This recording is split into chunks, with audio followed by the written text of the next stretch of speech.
Certainly. Roughly 9:23 this morning, there was a mutual aid dispatch to this location for a possible industrial accident that involved electrocution. The first company on scene, or the first person on scene, came out of Fountain Fire as part of the mutual aid, was one of their investigators, and quickly identified that there was an industrial accident and made sure the scene was safe for anyone else. He also identified that we had 2 deceased, or at least apparently deceased, in the back of the vehicle, and we had 1 survivor that was not in the general area. What we believe to have happened at this location is, and I'll let Aram continue on with explaining what they were doing, but we had contractors working. We believe their boom came into contact with overhead power lines, creating an electrical connection, immediately igniting the ground and the truck and everyone around it. We have, again, 2 deceased. We know they're male, mid-20s, and we have 1 survivor that has not been transported for any injuries, has been checked out on scene. When we arrived, we had a car fire, obviously, and a grass fire, and once we had PD involved, investigators involved, we were able to go ahead and extinguish those fires and wait for further investigation. PD and CSFD fire investigators are now teaming up to confirm everything we think we know. So they will be confirming electrocution, cause of death. Coroner will come out with the release of the cause of death. That will not come here from on scene.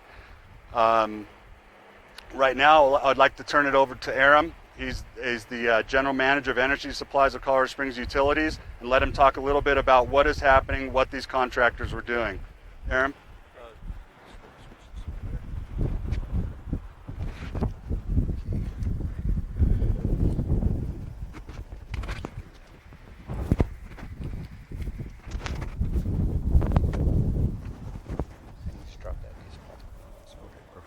Thank you, Mike. Appreciate it.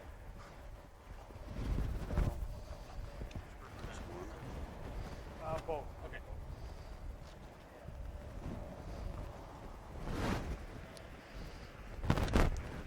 If you could, just for record, just say inspire Sure. name and title. It's Aram Benyamin, A-R-A-M, last name Benyamin, B-E-N-Y-A-M-I-N, and I'm the general manager of energy supplies at Colorado Springs Utilities. To add to Captain Bond's information, what we know is the subcontractor was working for Colorado Springs Utility doing a preliminary investigation on a project that we have expanding the gate, the front entrance gate. The contractor was doing drilling with a rig, as Captain Bond mentioned, and the rig came into contact with a high voltage line, 12,500 volt line that was right above the rig that they were working on. And that caused the shock of the vehicle, and then the fire was started, and then those 2 individuals that were on the rig got impacted by it, and the 3rd employee that was on there was the one that got released. So far we know exactly the information that was given as 2 fatalities based on this incident, and then the 3rd employee is safe and has been released. Can you give us the name of the contractor? We can't give you any information right now, waiting for the proper notifications, as Captain Vaughn mentioned. Until those are done, I think we need to be respectful of the release of information prior to next of kin and everybody else being notified. Is the family Colorado? I think what's important to understand is we are doing our best working with police and CSU representatives to make sure we are contacting next of kin and making this as an easy information transfer as possible. This is delicate information, and until we confirm we've spoken to the right people, we'll probably just leave it as is. We're not going to share that information. Can you say, so they were not Colorado Springs employees? It was a They were contractors of Colorado Springs Utilities, and so far we know that there is a primary contractor and a subcontractor of that primary contractor involved. And were they drilling dirt samples? They were taking soil samples for preliminary information based on the project scope that we had for expanding the entrance. You guys probably can't tell us yet where we found them, right? Inside the car, outside of the car? No, we can tell you they were outside of the vehicle on the ground, and one was outside of the area that you may or may not be able to see from here, a burned area.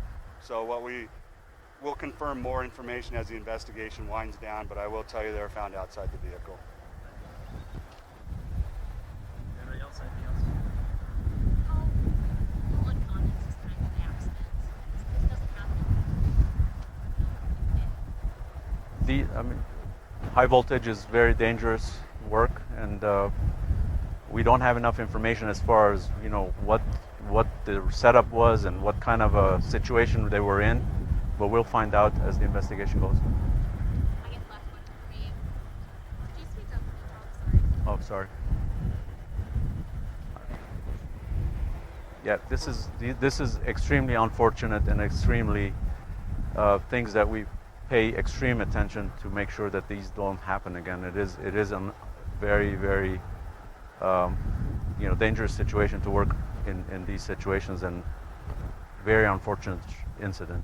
Anything you want to say to the loved ones? It's just not words that we could say that will alleviate their pain, but everybody knows how much safety means to us and the public, and I'm sure everybody shares that feeling. I'll second what Aram is saying, that safety is paramount whenever you're dealing with electricity, especially high voltage. The message to anyone, whether you're playing with the receptacle at home or you're in the high voltage line of work, electricity is dangerous and it affects everyone differently. This with 13,000 volts probably going to affect us all the same way, and it's unfortunate that it ended this way.